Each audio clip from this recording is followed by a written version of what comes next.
सत्संग के वचन। भादो मास तीसरा जारी, तो लगी सब जग को भारी। देखिए, ये चर्चा परम पुरुष पुरंदरी राधा स्वामी जी की वाणी का विस्तार से वर्णन है। 12 मासा में आषाढ़ का महीना शुभारंभ करते हैं। आषाढ़ से सावन और भादो ये बरसात के महीने होते हैं।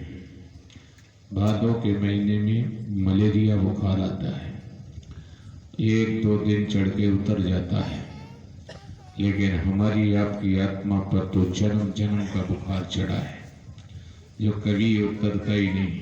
किसी को 1, किसी को 2, किसी को 3। ये तिजारी गरीब अमीर सभी को मानो है। इन बीमारियों से हम सभी लोग निकल के आए हैं। अक्सर करके मलेरिया बुखार जब आता है भादों के महीने में, कितना भी पानी पियो प्यास नहीं जाती। ऐसे कितने भी इंद्रियों के भोग भोगो, कभी भी इससे तृप्ति नहीं होती। हाँ जी। 3 ताप का बड़ा पसारा, एक जीव घेर कर मारा। कहते हैं कि 3 ताप का बड़ा पसारा, एक जीव घेर कर मारा। अधिभौतिक, अधिदेविक, आध्यात्मिक, ये तिजारी हमारी आपकी आत्मा पर चढ़ी है, उतरती नहीं है। इसके लिए लाइलाज बीमारी है।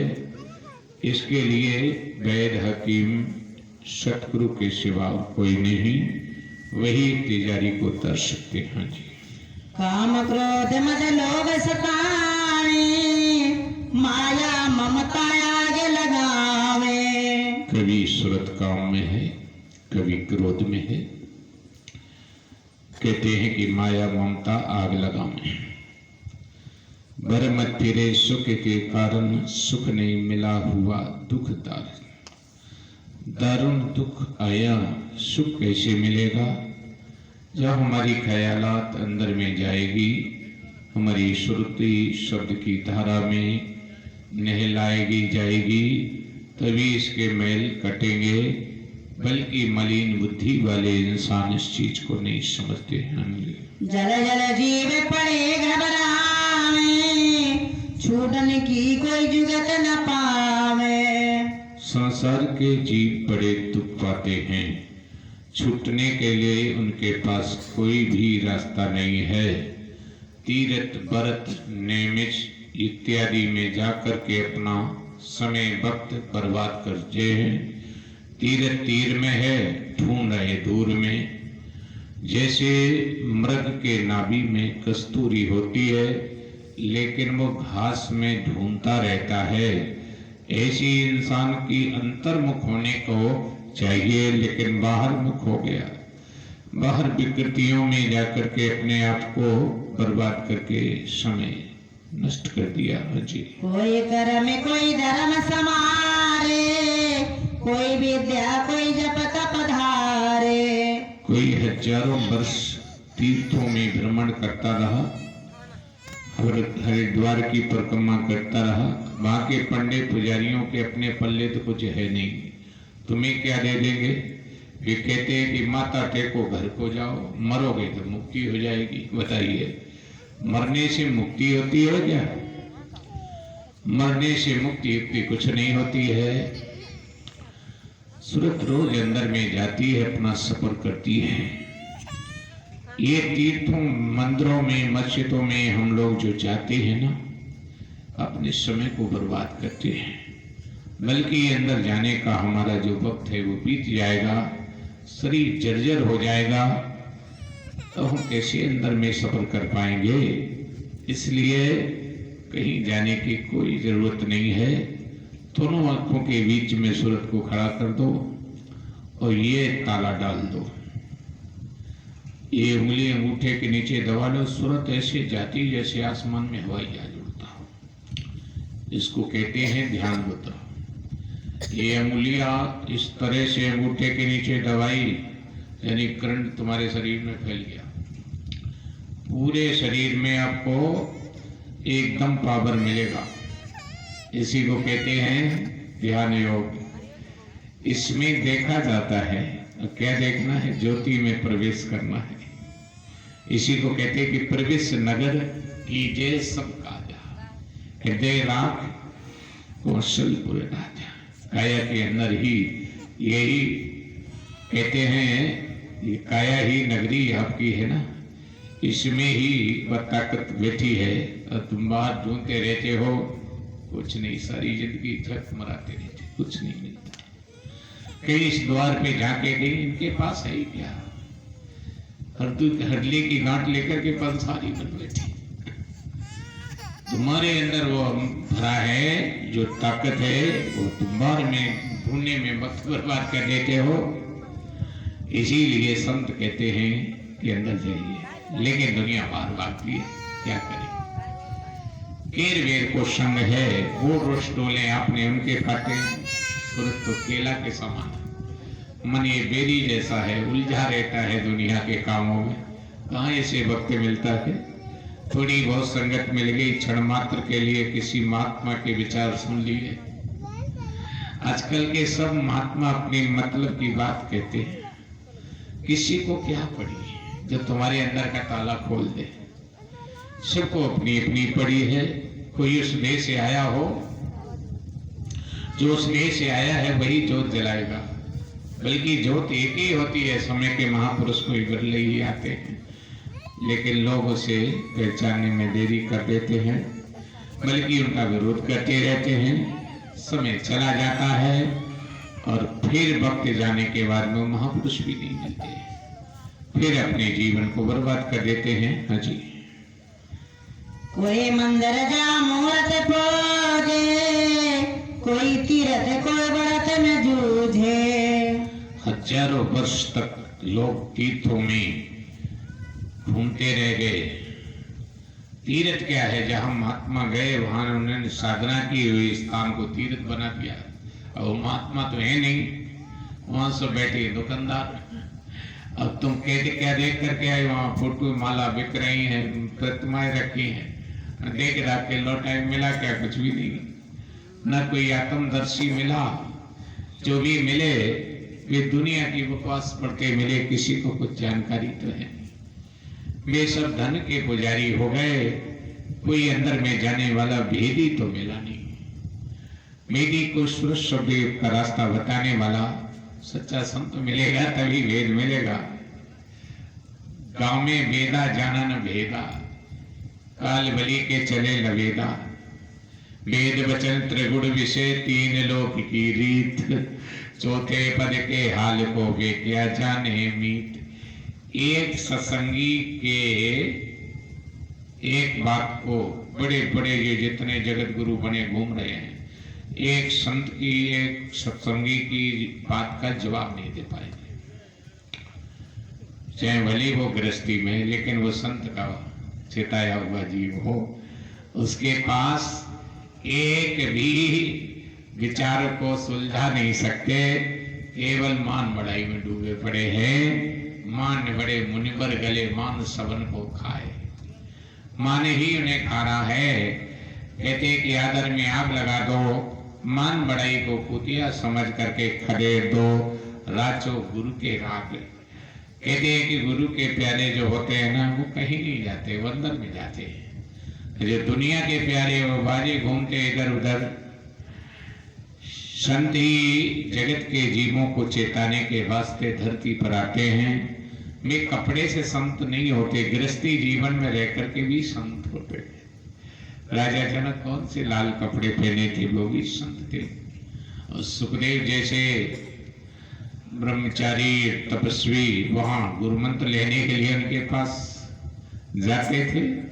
ये सब क्या है कि ये बाना से मतलब नहीं है, ये तो अंदर की सफर करने से मतलब है कि जो साधक अंदर में सफर कर लेता है उसी के संग से दूर होते हैं। हाँ जी। ये सब भूले भटका खावे, कोई नैन की भूल मिटावे। करम भरम बस सब जग बोरा, कर्म करे जैसे देही में फिर वैसा ही फल पावे। कर्म करते हैं फिर फल की इच्छा करते हैं। भगवान गीता में कहते हैं कि कर्म की इच्छा न करो, कर्म तो हम देने के तैयार हैं। वे तो कर्म के फल लिए खड़े हैं। संत कहते हैं कि ये दोनों कर्मों को समाप्त कर दे, पुण्य और पाप जब दोनों नाश से जीव पाए मेरे पूर्वास। पाप सोने, पाप लोहे की है बेड़ी और सोने की बेड़ी है पुण्य। ये दोनों बेड़ियां तो बेड़ी होती हैं, जकड़ लेती हैं। शुभ कर्मों से स्वर्गों में जाते हो, कुछ गलतियां हो जाती तो निचले दर्जे में आ जाते हो। इस तरह सफर जारी रहता है। ये सफर समाप्त जब होगा जब अपने तुम स्वरूप का दर्शन करोगे। लोग कहते हैं कि भगवान के हाथ से मारे गए वो मुक्त हो गए। भगवान के हाथ से तो रावण मारा गया, दूसरे जन्म में दंतवत शिशुपाल बना। ये मुक्त कहाँ हुआ? ये कैसी मुक्ति है जो दोबारा आ गया फिर से? ये मुक्ति की कुछ नहीं है। वास्तव में बात कोई और ही है। जब तक जीव अपने अंदर में खड़ा नहीं होगा तब तक दौड़ों से लगानी पड़ेगी, चाहे कितने बार मरे, चाहे कितने बार जन्मे। हाँ जी। क्या पंडित क्या भेग गृहस्थी, ये सब फंसे काल की बस्ती। क्या आलिम क्या फाजिल कोई भी हो, क्या ज्ञानी के विद्वान, बड़े बड़े विद्वानों की हालत खराब है। एक वेदांती था काशी जी में और उनकी माता जी थी कबीर साहब की गुरुमुख। तो कहने लगा, माता जी मेरा नाम है सर्वाजीत, मैंने सभी को जीत लिया है, आप तिलक कर दो हमारा।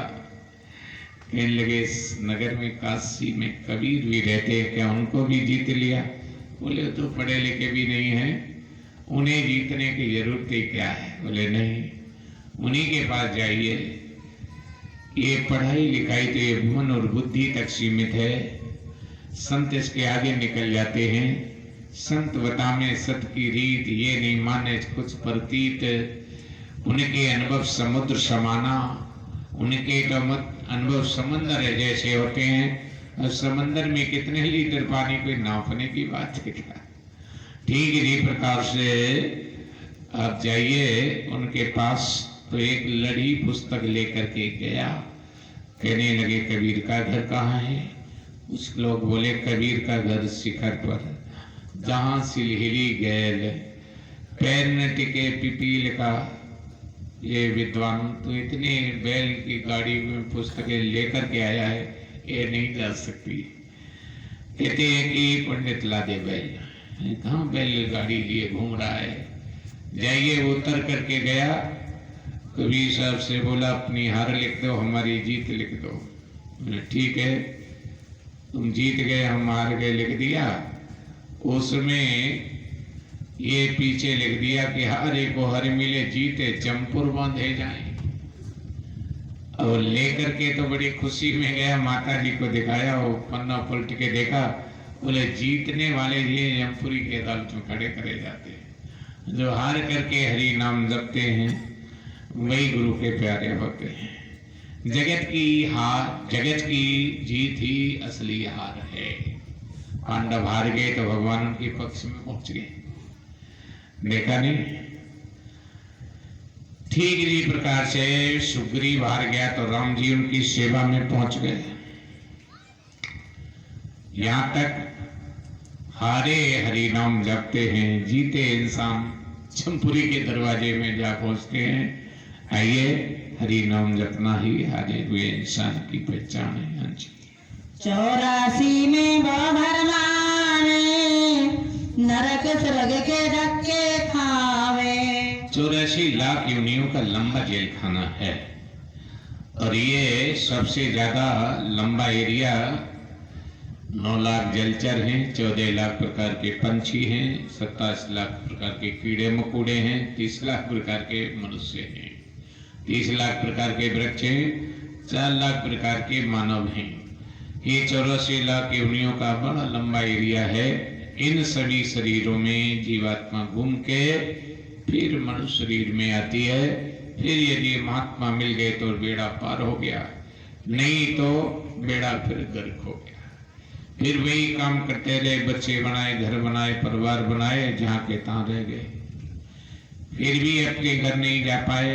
तेरा धाम दर में प्यारी, हे जीवात्माओं तुम्हारा तो घर अंदर में है, तुम बाहर घर बनाते रह गए। ये तो घर एक न एक दिन छूट ही जाएंगे। यदि तुमने सतलोक में अपना घर बना ले गया तो अमरलोक चले जाओगे। ये जीवात्मा अमृत से पीना चाहती है, तुम विषय पिलाते हो। तुम मन के घाट पर कहीं मदरा पिला देते हो, कहीं बकरियां कहीं मछलियां खिला देते हो। इस शरीर रूपी जिस्मानी मंदिर दूषित हो जाता है। इसीलिए इस मंदिर को भी साफ रखो।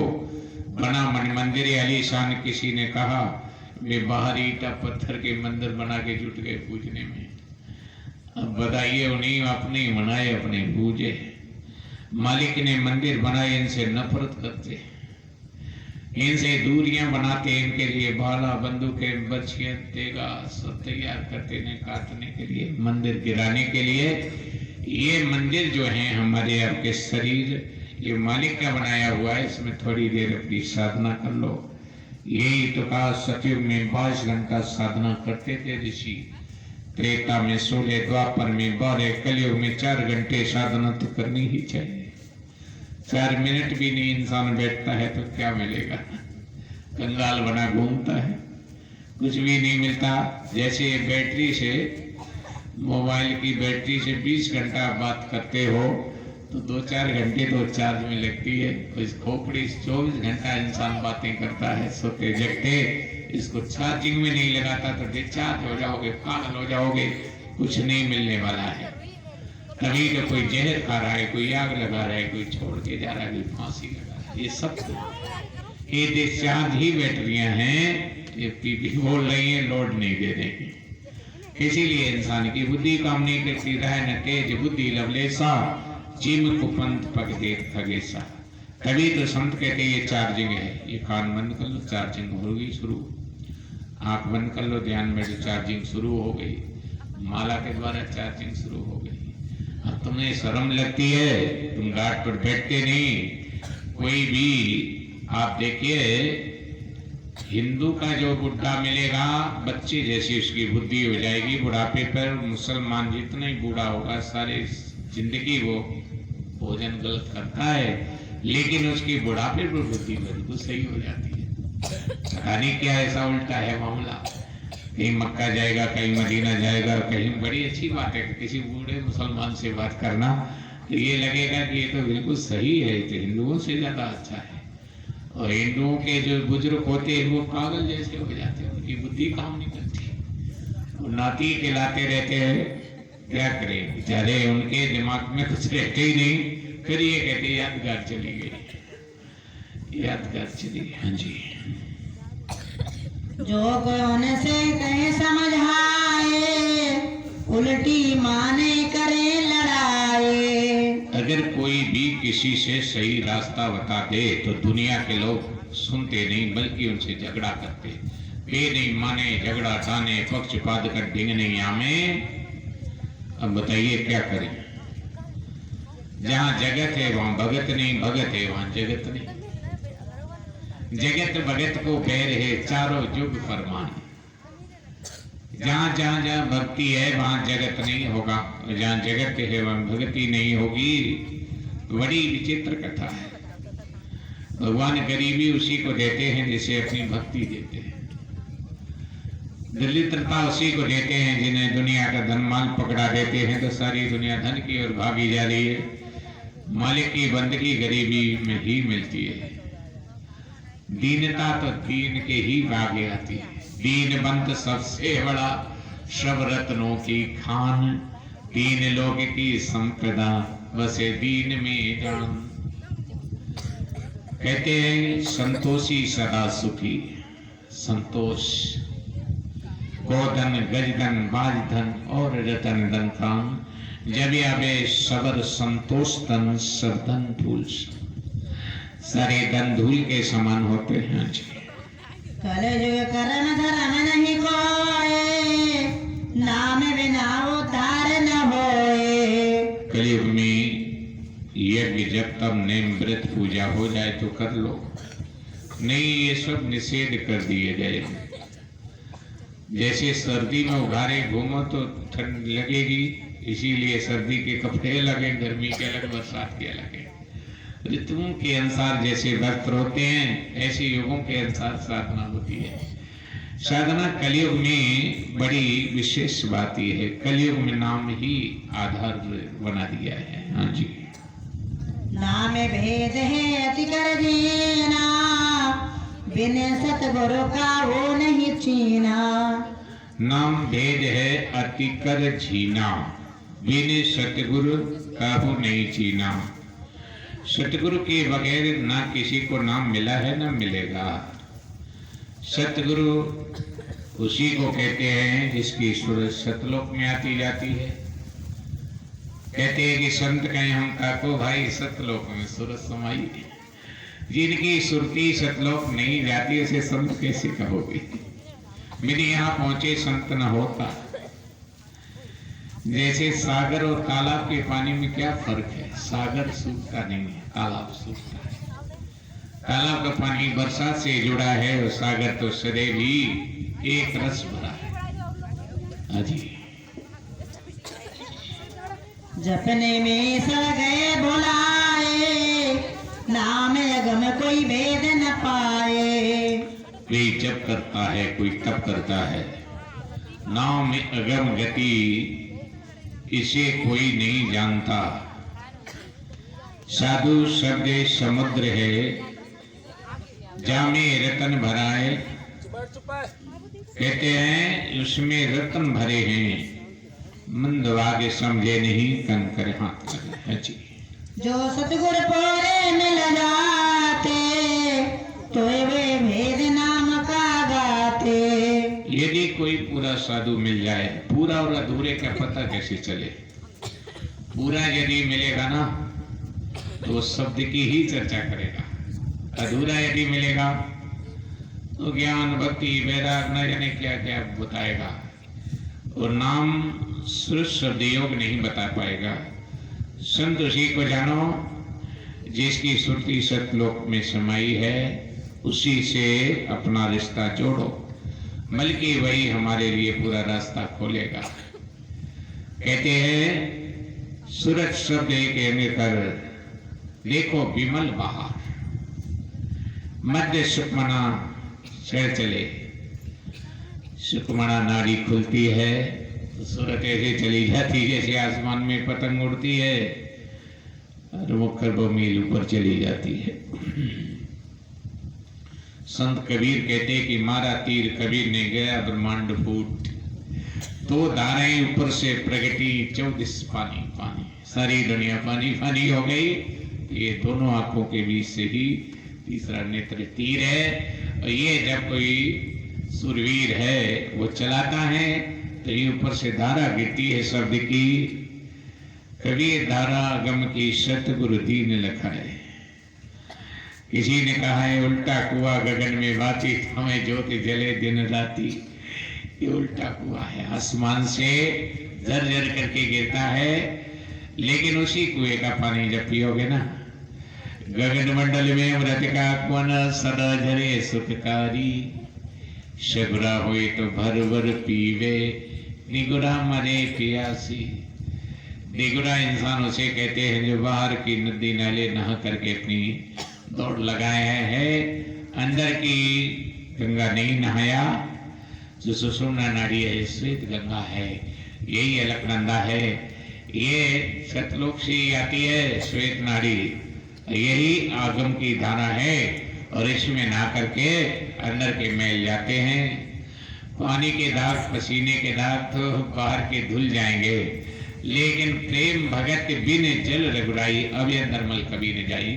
जब तक अंदर की स्नान नहीं करोगे गंदगी नहीं धुलेगी।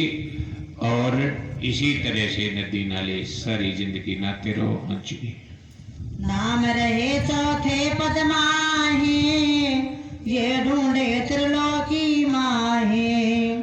3 लोक में बसेगा काल, चौथे में है नाम दयाल। 4, 5, 6 में विस्तारा, 3 लोक से मैं रहूं न्यारा। 3 लोक एक बूंद पसारा, राघव ज्ञानी कहें ब्रह्म अपारा। जन्मे मरे जीव 84, काल निरंजन डाले फांसी। एक काल भगवान के दायरे में 80,000 कर्म कांड, 16,000 उपासना कांड, 4,000 ज्ञान कांड, ये कांड हैं। इन्हीं उलझे रहो। इसके आगे आप नाम की धारा जब गिरेगी तब ये कांड सब धुल जाएंगे। इसमें जो मैल मट्टी चढ़ी है साफ हो जाएगी। हाँ जी। 3 लोक में नाम न पावे, चौथे लोक में संत बतावे। कहते कि 3 लोक में नाम न होई, चौथे लोक में संत बतावे। संत बतावे सत की रीत, ये नहीं जाने कछु प्रतीत। बिन प्रतीत रीत नहीं पावे, जन्म जन्म भव भटका कावे। किसी संत ने एक साधना की सफर में चढ़ते हुए थोड़ी चर्चा की है। हंसनी तजो काव्य को संग, हंसन साथ मिलाप बढ़ाओ। धुन पाई ओ अंग हंसनी तजो काव्य को संग। कहते हैं अंग पाए सुरती चली अगारी, धुन पाई रारंग हंसनी तजो काव्य को संग। और वहां से कहते हैं कि धुन पाई सो हंग हंसनी तजो काव्य को संग। सत्य पुरुष का दर्शन करके सबसे हो असंग हंसनी तजो काव्य को संग। आत्मा हंसनी है, मन कागा है, ये कर्मों में उलझाए रहता है। सारी दुनिया इसी के बस है। जिसने मन को बस किया उन बस किया जहान, सारा जहान बस में कर लिया। जगत गुरु व दास। सारी दुनिया एक दूसरे के दास बनती है। जब तक मन को नहीं जीतोगे तो मन के दास। हाँ जी। सोई नाम संतन से पावे, बिना संत नहीं नाम समावे। सोई नाम संतन से पावे, बिना संत नहीं नाम समावे। कहते कि बगैर संत के शब्द की धारा, जैसे बरगद पीपल पाकर के बीज जमीन में इतना गर्मी नहीं होती है जो ये उग जाए, पक्षी के पेट में ही बीज जाता है, वही अंकुरित हो जाते हैं। ऐसे नाम का जो बीज है वो संतों के हृदय ही अंकुरित होता है। वो जिसके के ऊपर दृष्टिपातन कर देते हैं, नाम वही उनकी हड्डियों को पार करके खून की रग-रग में, खून की रग-रग में समा जाता है। जैसे बरगद पीपल मंदिरों में, पहाड़ों में, मकानों में अपनी जड़ें फैला करके उसको किले को ढहा देते हैं, ठीक इसी प्रकार नाम का बीज तो संतों के हृदय में उगता है। अब तुम कहाँ ढूंढते हो? हाँ जी। अब मार्ग का भेद बताओ, आँख खुले तो भेद लखाओ। अब मार्ग का भेद बताऊं, आँख खुले तो भेद लखाऊं। अब मैं थोड़ी बात आपकी अंतरिक्ष रास्ते की बताते हैं, जो आपकी आँख खुल जाए। निरखो खिड़की देखो चौका, चित लगाओ राखो रोका। पचरंगी फुलवारी निरखो, दीपदान घट माई परखो। केरु सुमेरु गिरी कैलासा, गई सुरजा विमल विलासा। नई नई लीला जरा आनंद, हंस करे जा परमानंद। सचखंड व धाम खंड।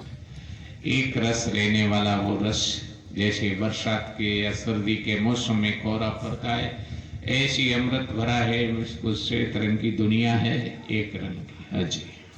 पहले सरती नैन जमावे, घेरे पेर घट भीतर लावे। पहले सुती नैन जमावे, ये तीसरी आंख है। दोनों आंखों को अर्ध चंद्राकार, जैसे आदि चंद्रमा जब उगती है ना, तो आंखों को सजल नैन पुलकावत गड़ी, आंखों को आगे खुली हुई हो थोड़ी थी, और ये दोनों आंखों के बीच में खड़ी करे। घेर बेर घट भीतर लावे, जैसे दिए में बत्ती डाली जाती तो दो होती एक करी जाती, ऐसी दो आंखें, इन दोनों को एक कर लो। और तभी हम मन भटकर में बाती डारूं, जिगिर जरे का दीपक बारूं। वेदन मेरी सतगुरु जाने, बिन दीदार नहीं मन माने।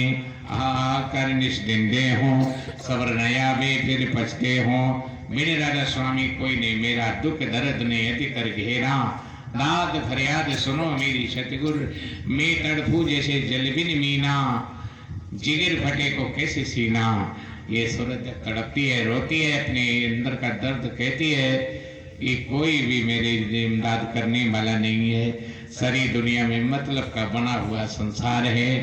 परमार्थी तो प्रेमी परम पुरुष पुरंदनी जो सत्पुरुष हैं वही हमारे जीवात्मा को ले जा सकते हैं। निस्वार्थी लोग रात दिन सूखी लकड़ी के समान देख देख के जल रहे, एक दूसरे को देख करके।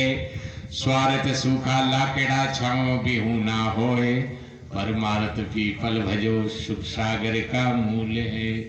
जो परमार्थी इंसान है वो दूसरे के हित के लिए सारी जिंदगी मेहनत करते रहते हैं और सभी को सच्ची रास्ता बताते रहते हैं। हाँ जी।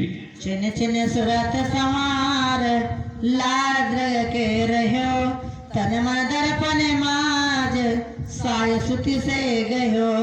लगन लखे लग पार सार तब पाइया, हारे तुलसी संत चरण की धूल नूर दर्शाइया। गोस्वामी तुलसीदास जी घट रामायण लिखते हुए काशी कर्मनाश नदी के किनारे हृदय नाम के एक सत्संगी को कहते हैं कि सार धार नूर दर्शाइया, लखन लखे लख पार। कहते हैं कि उस असली रूप को लखने के लिए देखिए क्या नजारा देखती हुई सूरत अंदर जाती है। हाँ जी। ग्रह हो ये तो ये बने आवे, मेहनत करे तो कुछ फल पावे। आदमी मेहनत तो करता नहीं, कहते कि मन नहीं लगता है, क्या करे, जिगर सड़ता है, शरीर काम नहीं करता है।